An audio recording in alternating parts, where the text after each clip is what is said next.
ទម្រាំមានទិវាពលកម្មអន្តរជាតិគឺមានការតស៊ូខ្លាំងណាស់តើទិវានេះធ្វើឡើងដំបូងនៅឆ្នាំណានិងដោយនរណាបងប្អូនទិវាពលកម្មត្រូវបានប្រារព្ធឡើងដំបូងនៅថ្ងៃច័ន្ទដើមខែកញ្ញាគឺជាការប្រារព្ធប្រចាំឆ្នាំនៃសមិទ្ធផលសង្គមនិងសេដ្ឋកិច្ចរបស់កម្មករអាមេរិកថ្ងៃឈប់សម្រាកនេះមានឫសគល់នៅចុងសតវត្សទី19នៅពេលដែលសកម្មជនពលកម្មបានជំរុញឲ្យមានថ្ងៃឈប់សម្រាកសហព័ន្ធដើម្បីទទួលស្គាល់ការចូលរួមចំណែកជាច្រើនដែលកម្មករបញ្ចេញកម្លាំងវិបលភាពនិងសុខុមាលភាពទិវាពលកម្មត្រូវបានទទួលស្គាល់ដោយសកម្មជនពលកម្មនិងរដ្ឋធានីជាច្រើនបន្ទាប់ពីបទបញ្ជាក្រុងត្រូវបានអនុម័តនៅឆ្នាំ1885និង1886ចលនាមួយបានបង្កើតឡើងដើម្បីធានាច្បាប់រដ្ឋញូវយ៉កគឺជារដ្ឋដំបូងគេដែលបានដាក់ចេញនូវសេចក្តីព្រាងច្បាប់ប៉ុន្តែរដ្ឋអូរីហ្គិនគឺជារដ្ឋដំបូងគេដែលបានអនុម័តច្បាប់ដែលទទួលស្គាល់ទិវាពលកម្មនៅថ្ងៃទី20ខែកុម្ភៈឆ្នាំ1887ក្នុងអំឡុងឆ្នាំ1887រដ្ឋចំនួន4ទៀតគឺរដ្ឋ Colorado រដ្ឋ Massachusetts រដ្ឋ New Jersey និងរដ្ឋ New York បានអនុម័តច្បាប់បង្កើតថ្ងៃឈប់សម្រាកទិវាពលកម្មនៅចុងបញ្ចប់នៃទសវត្សរ៍នេះរដ្ឋ Connecticut រដ្ឋ Nebraska និងរដ្ឋ Pennsylvania បានធ្វើតាមនៅឆ្នាំ1894រដ្ឋចំនួន23ទៀតបានអនុម័តថ្ងៃឈប់សម្រាកនេះហើយនៅថ្ងៃទី28ខែមិថុនាឆ្នាំ1894សភាបានអនុម័តច្បាប់មួយដែលធ្វើឲ្យថ្ងៃច័ន្ទដំបូងនៃខែកញ្ញានៃឆ្នាំនីមួយៗជាថ្ងៃឈប់សម្រាកស្របច្បាប់កំណត់ត្រាមួយចំនួនបង្ហាញថានៅឆ្នាំ1882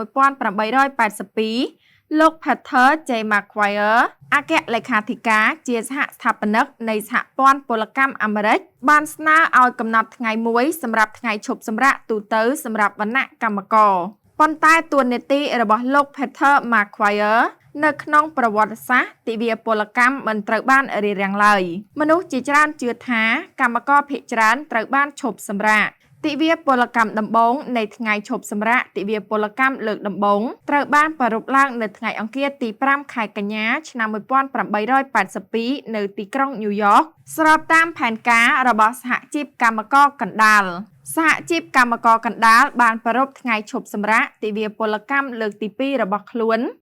ត្រឹមតែមួយឆ្នាំក្រោយមកនៅថ្ងៃទី5ខែកញ្ញាឆ្នាំ1983នៅឆ្នាំ1894រដ្ឋចំនួន23ទៀតបានអនុម័តថ្ងៃឈប់សម្រាកនេះហើយនៅថ្ងៃទី28ខែមិថុនាឆ្នាំ1894ប្រធានាធិបតី Grover Cleveland បានចុះហត្ថលេខាលើច្បាប់មួយដែលធ្វើឲ្យថ្ងៃច័ន្ទដំបូងនៃខែកញ្ញានៃឆ្នាំនីមួយៗជាថ្ងៃឈប់សម្រាកជាតិថ្ងៃឈប់សម្រាកទូទាំងប្រទេសជនជាតិអាមេរិកជាច្រើនប្រារព្ធទិវាពលកម្មជាមួយនឹងក្បួនដង្ហែនិងពិធីជប់លៀងពិធីបុណ្យស្រដៀងគ្នាទៅនឹងអ្វីដែលបានគូបញ្ជាក់ដោយសំណើដំបូងសម្រាប់ថ្ងៃឈប់សម្រាកដែលបានណែនាំថាថ្ងៃនោះគួរតែត្រូវបានប្រារព្ធឡើងជាមួយក្បួនដង្ហែតាមដងផ្លូវដើម្បីបង្ហាញពីកម្លាំងនិងស្មារតីរបស់អង្គការពាណិជ្ជកម្មនិងការងារ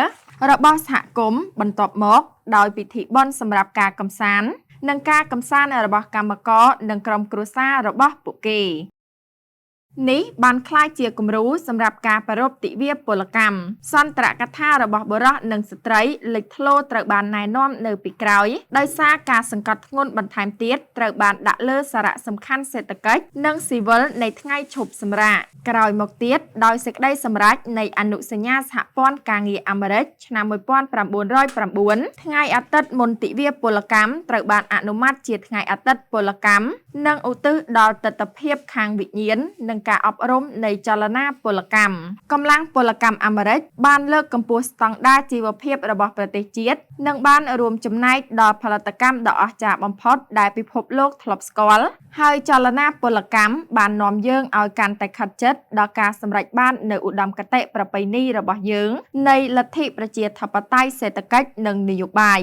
ដូច្នេះវាសមស្របណាស់ដែលប្រទេសជាតិគោរពនៅថ្ងៃពលកម្មរបស់អ្នកបង្កើតកម្លាំងសេរីភាពនិងភាពជាអ្នកដឹកនាំរបស់ប្រទេសជាតិកម្មករអាមេរិកចុះបងប្អូនយល់យ៉ាងណាដែរចំពោះទិវាពលកម្មអន្តរជាតិ